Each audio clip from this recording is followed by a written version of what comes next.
First time একটা বড় কাজ নিয়ে বসার পর কারো না কারোর সাথেই কিছু না কিছু ব্লান্ডার তো ঘটেই। আমার সাথেও আজ এরকম একটা ব্লান্ডার ঘটেছে। ভিডিওটা অবশ্যই তোমরা লাস্ট অবধি দেখো, তাহলে আমার সাথে যে ব্লান্ডারটা ঘটেছে সেটা তোমাদের সাথে কখনো হবে না। Hello everyone, welcome back to my channel Sunanna Maiti. আমি সুনন্না। প্রথমেই বলি, এই কাজটি আমার একটা অর্ডারের কাজ। রিসেন্টলি কিছুদিন আগে আমি একটি লিপন আর্টের শর্ট ভিডিও ইউটিউবে পোস্ট করেছিলাম। সেটা দেখে আমার এক ফ্রেন্ড আমাকে রিকোয়েস্ট করে ওকেও একটা বানিয়ে দেওয়ার জন্য। শুধু ওর ডিমান্ড ছিল যে মধুবনী আর্টের ওপর কিছু ডিজাইন করতে হবে। তো এর আগে আমি কখনো মধুবনী আর্ট নিয়ে কোনো ডিজাইন করিনি, তাই ইউটিউবে অনেক সার্চ করার পর এই ডিজাইনটা আমার পছন্দ হয়, তাই আমি দেরি না করে এটা বানাতে বসে পড়ি। আর একটা কথা তোমাদের বলি, যে ভিডিও বেশি লং হলে আমার যেমন দেখতেও ল্যাদ লাগে, তেমন এডিট করতেও ল্যাদ লাগে। আমার মতো তোমাদেরও হয়তো লং ভিডিও দেখতে বেশি ল্যাদ লাগে, তাই তোমাদের কথা মাথায় রেখে ভিডিওটা বেশি লং হয়ে যাওয়ার কারণে আমি কিছু কিছু ভিডিও ক্লিপ অ্যাড করিনি।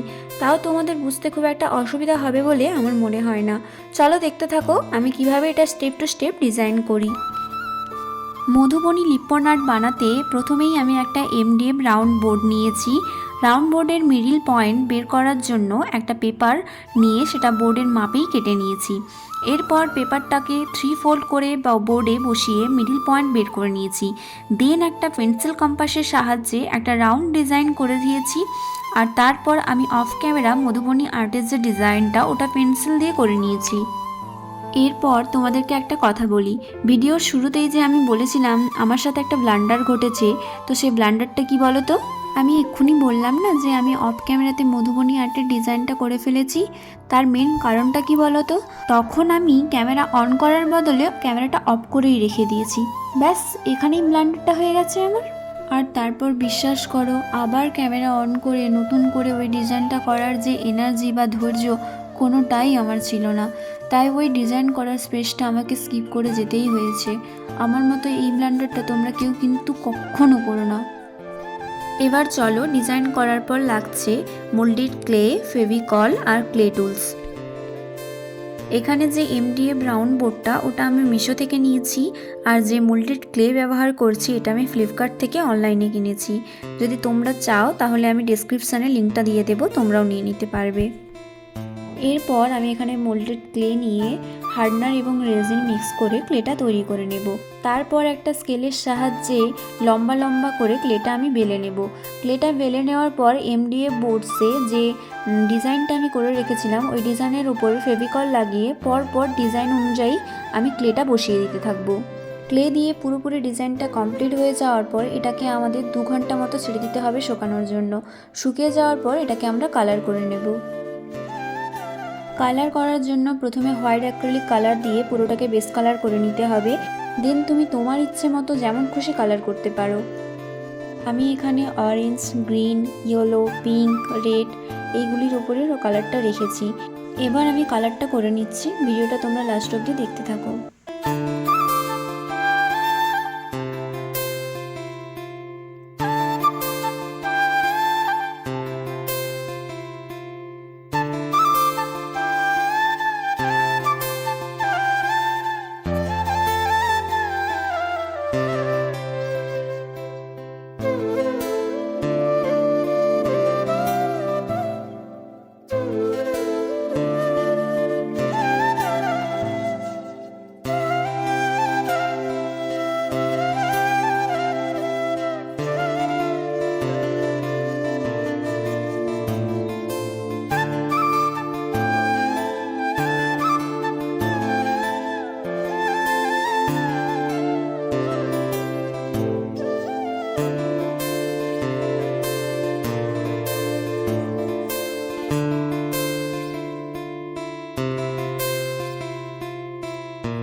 এরপর একটা স্পঞ্জের সাহায্যে গোল্ডেন অ্যাক্রিলিক কালারটাকে নিয়ে ভালোভাবে উপরে গ্লিটারের মতো ব্যবহার করছি।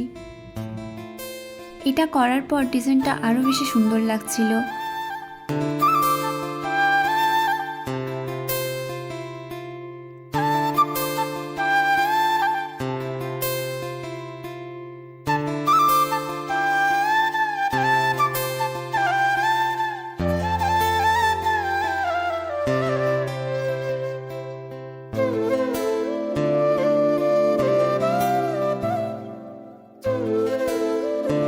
নেক্সট আমাদের লাগছে মিরর আর গ্লু।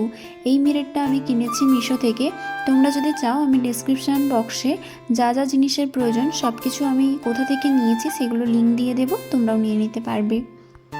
এরপর গ্লু দিয়ে নিজের পছন্দসই মিরর বসিয়ে ডিজাইনটাকে কমপ্লিট করব। ভিডিওটি কেমন হয়েছে অবশ্যই কমেন্টে জানিও, আর ভিডিওটি ভালো লাগলে অবশ্যই একটা লাইক এবং সাবস্ক্রাইব করে দিও।